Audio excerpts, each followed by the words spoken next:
আজকে আমি আপনাদের মান নির্ণয়ের একটি গুরুত্বপূর্ণ ম্যাথ দেখাবো। এই ম্যাথগুলো তৃতীয় চতুর্থ শ্রেণীর চাকরি এবং প্রাইমারি পরীক্ষায় এসে থাকে।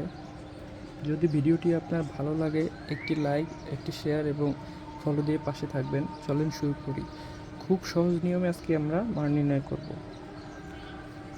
শুরুতেই আমাদের যে সংখ্যাটা থাকবে এই দুইটাকে স্কোয়ার করতে হবে, অর্থাৎ 5 স্কোয়ার এবং এই 3 স্কোয়ার, অর্থাৎ 5-এর স্কোয়ার করলে হয় 25 এবং যোগ করতে হবে মনে মনে, তো 3-এর স্কোয়ার করলে হয় 9। এটাকে 2 দিয়ে ভাগ দেবেন।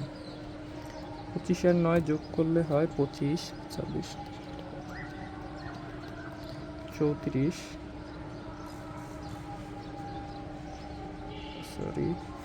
ভাগ 2 সমান এটি অ্যান্সার। এবং 2 নম্বরটা চলেন শুরু করি। এটাকে স্কোয়ার করতে হবে, এটাকে স্কোয়ার করতে হবে। অর্থাৎ 8-এর স্কোয়ার করলে কত হয়? 8-এর স্কোয়ার করলে আমরা পাই 8-টা 64, 64 যোগ 6-এর স্কোয়ার করলে হয় 36, 2 দিয়ে জাস্ট ভাগ দেবেন। 64 এবং 36 যোগ করলে হয় 100, 2 দিয়ে ভাগ দেবেন। এটি অ্যান্সার।